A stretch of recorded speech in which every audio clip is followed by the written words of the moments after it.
កុំភ្លេចអសោះការងារទាំងអស់នេះយើងទាំងអស់គ្នាត្រូវចូលរួមបងប្អូនមិនមែនរឿងតួឯងទេកុំតាមតួឯងតាមតួឯងពេលគេក្តិចតួឯងបាត់ហើយយើងមានស្អីទៀតមិនបាច់ធ្វើអីតាមតែ Facebook តើឃើញ Facebook គេសរសើរបានយើងធ្វើទេកុំធ្វើអញ្ចឹង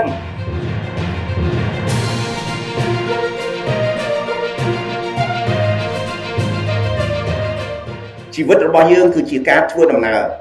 គណៈបកយើងក៏ជាការធ្វើដំណើរដែរឆ្នាំ1995ពេលយើងបង្កើតគណៈបកជាតិខ្មែរភ្លាមខ្ញុំជាមួយបងហុងសាធួរជាមួយអីហ្នឹងសើយើងទោះគាត់នៅស្រុកបារាំងក៏ដោយខ្ញុំនៅស្រុកខ្មែរក៏ដោយចូលរួមហើយចូលរួមដោយសារអីដោយសារយើងស្រឡាញ់ប្រទេសជាតិយើងសំខាន់ជាងគេគឺសេចក្តីស្រឡាញ់ដូចយាយខ្ញុំគាត់លះបង់គ្រប់បែបយ៉ាងដើម្បីគ្រួសារដើម្បីចៅគាត់ណាគឺដោយសារសេចក្តីស្រឡាញ់នេះសំខាន់មែនទែន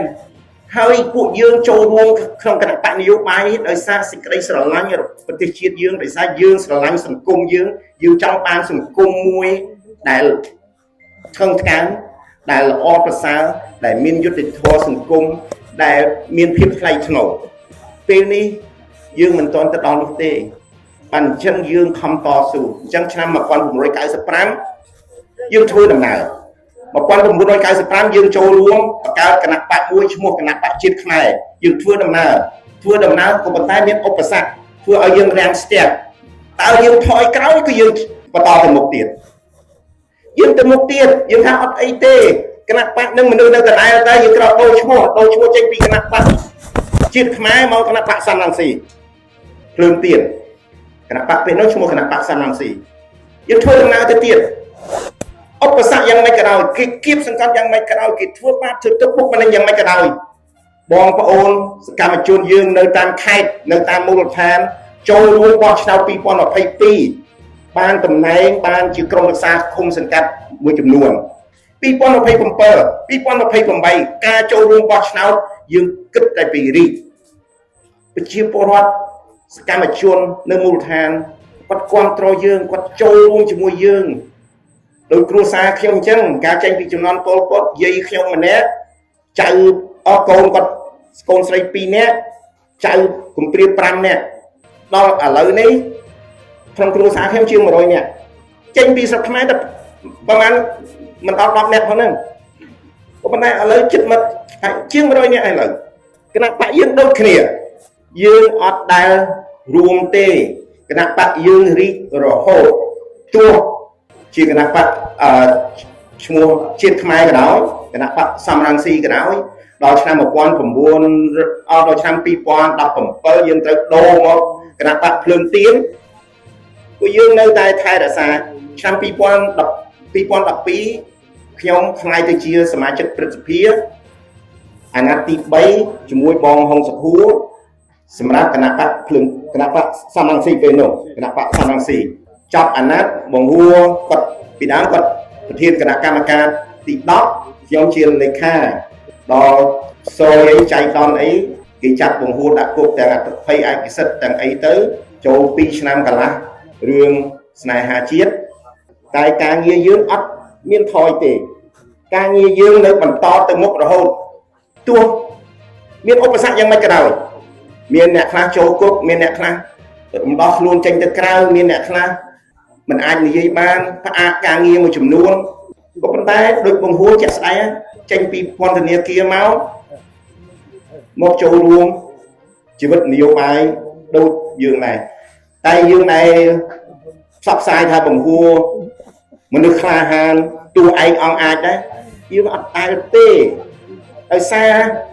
មិនសំខាន់រឿងបង្ហួរទេទោះក៏អត់មានបង្ហួរក៏បងប្អូននៅតែធ្វើសកម្មដែរកុំភ្លេចអសោះការងារទាំងអស់នេះយើងទាំងអស់គ្នាត្រូវចូលរួមបងប្អូនមិនមែនរឿងតួឯងទេកុំតាមតួឯងពេលគេក្តិចតួឯងបាត់ហើយយើងមានស្អីទៀតខ្ញុំនិយាយជាក់ស្ដែងនិយាយទៅយើងទាំងអស់គ្នាជាប្រទេសរបស់យើងដោយយើងចូលរួមចង់កែសម្រួលកែលម្អសង្គមយើងប្រទេសជាតិយើងដោយសេចក្តីស្រឡាញ់ដោយសារសេចក្តីស្រឡាញ់ហើយយើងទាំងប្រទេសនេះជាប្រទេសរបស់យើងទាំងអស់គ្នា យើងធ្វើដោយសារសេចក្តីស្រឡាញ់ខ្ញុំនិយាយហើយដោយសារមនសិការជាតិដោយសារសិលធម៌ដោយសារគុណធម៌របស់បងប្អូនដោយសារសតិសម្បញ្ញៈដោយសារឧត្តមគតិយើងហៅស្មារតីដើមយើងហៅអីក៏ដោយប៉ុន្តែមុននឹងយកបងប្អូនចូលរួមពេលសកម្មភាពអស់នេះបងប្អូនមានឧត្តមគតិរៀងខ្លួនហើយកុំទៅបង្អាប់គេថាឧត្តមគតិអ្នកឯងមិនក្លាហានដូចខ្ញុំទេយើងត្រូវប្រម៉ែប្រមូលមនុស្សទាំងអស់ឧត្តមគតិស្នេហាជាតិប៉ុណ្ណាជាក់ស្ដែងយើងយកប៉ុណ្ណឹងអត់មានអ្នកណាល្អលើសជាងអ្នកណាទេ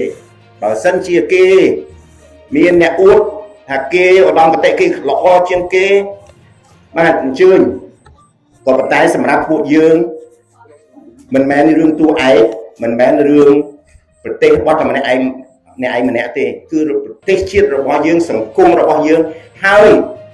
ដើម្បីកសាងសង្គមដើម្បីកសាងប្រទេសជាតិឲ្យបានថ្លៃថ្នូរឲ្យបានសមរម្យឲ្យមានគុណធម៌ខ្ពស់យើងទាំងអស់គ្នាត្រូវចូលរួមដោយសកម្ម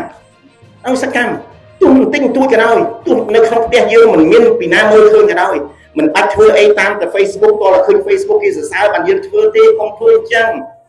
គ្រាន់តែមកអួតគេទេយើងត្រូវធ្វើដោយមិនបាច់អ្នកណាសរសើរទេដោយសារជាកាតព្វកិច្ចរបស់សកម្មជនរបស់ប្រជាពលរដ្ឋសកម្មរបស់ប្រជាពលរដ្ឋដែលស្រឡាញ់ប្រទេសជាតិពិតប្រាកដបានយើងធ្វើអញ្ចឹង